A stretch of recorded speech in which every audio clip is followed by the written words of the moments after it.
Shabbat Shalom, nous sommes Parashat Vaïhi. Nous allons aborder un point un petit peu spécial.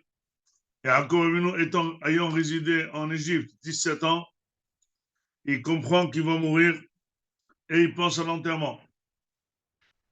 Il demanderait à son fils Yosef, sa première demande qu'il lui dit, sache que tu dois m'emmener en Israël pour être enterré. Il dit, ok, Abba.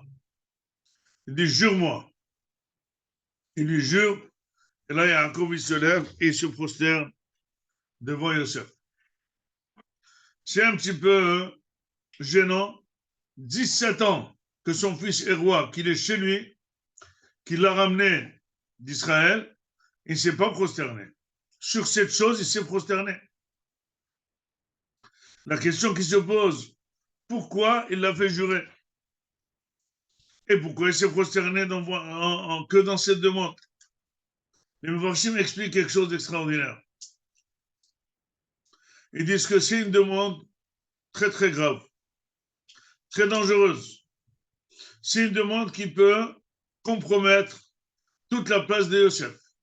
Yosef n'est plus aujourd'hui au volant qui décide pour l'Égypte. Il a un titre de Kavod qui est roi en Égypte, c'est vrai, mais il ne dirige plus les opérations. Il n'y a plus ni la famine, ni le contre-famine. Là, il n'y a rien, il est roi. Demandez à Yosef ou à Paro d'être enterré ailleurs, c'est vraiment dévaloriser le pays d'Égypte. C'est vraiment faire valoriser la terre d'Israël et finalement dire que Yosef et ses frères sont ici étrangers. Ce reflet va peut-être compromettre toute la place du royaume de Yosef. Il peut perdre toute sa place. Et Paro, il a dit que je sais que c'est très dangereux. Yosef lui-même ne l'a pas dit du tout. Pour être enterré en Israël, il a été enterré qu'à la sortie d'Égypte. C'était infaisable. C'est pas possible. Demander à un pays, une personnalité notable, d'être enterré ailleurs, et pourquoi pas ici? Ils habitent ici, lui, ses enfants, ses petits-enfants, tout le monde habite ici. Pourquoi ne pas être enterré ici? Qu'est-ce qu'elle a l'Égypte?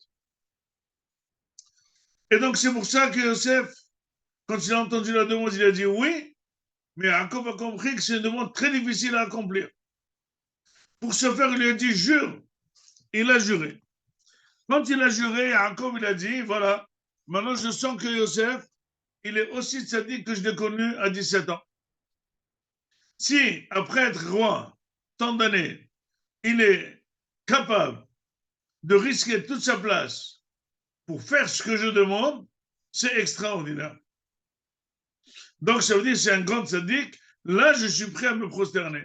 Jusqu'ici, 17 ans, c'est vrai qu'il était religieux, qu'il était extra. Mais on ne savait pas quelle était la valeur et la qualité de sa tzidkout. Mais là, avec cette déclaration qu'il a fait, là, Yosef était très content et Yaakov était très content, il s'est prosterné devant lui. Pour dire que c'était très, très dangereux, Yosef, à la mort de Yaakov, n'a pas demandé à Paro, il a parlé avec ses amis dans le ministère de Paro. Paro lui a dit, il a téléphoné du téléphone rouge, il dit, écoute Yosef, j'ai entendu que c'est pas toi qui décides, c'est ton père qui t'a fait jurer. Je dis oui. Il dit écoute, vas-y, fais ce qui t'a fait jurer ton père. Mais ça n'a pas l'air. C'était avec enchantement, c'est rabaissant pour l'Égypte, mais malgré tout, Yosef, il a accompli vraiment la parole de son père. Et il a voulu que son père ait Mishtahavelo, c'est toute la bracha qu'il lui a donnée, même pour la Yosef, même pour la Tanaï. Cependant, après l'avoir fait jurer, il lui raconte une petite anecdote. Il dit, tu sais que ta mère, justement, n'est pas enterrée en Israël. Et si tu me demandes, je sais que tu es angoissé pour ça, tu n'as pas apprécié ce que j'ai fait. Pourquoi je ne l'ai pas enterré en Israël? Sache-le. Que finalement, il y avait un mauvais temps, c'était très dur de l'amener jusqu'en Israël, etc., etc., etc. C'est pour ça que je ne l'ai pas fait. Pourquoi Yaakov trouve utile de se justifier devant Yosef pourquoi il n'a pas enterré sa mère? Et bien tout simplement, il a dit, je demande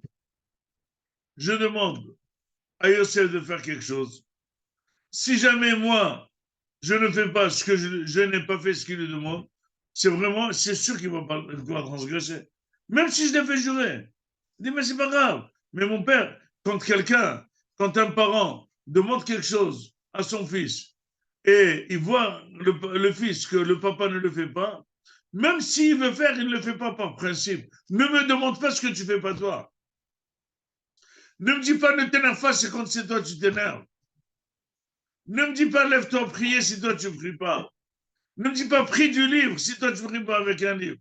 Ne me dis pas va aider quelqu'un si toi tu n'aides personne. Ça ne sert à rien. Et c'est sûr que l'enfant ne le fera pas par principe. Même s'il a un élan pour le faire, il ne le fera pas.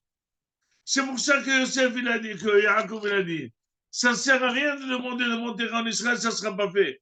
La seule solution, c'est éclaircir la situation et expliquer clairement à Yosef pourquoi je ne l'ai pas fait. Et là, il y a toutes les chances que Yosef va accomplir ma demande.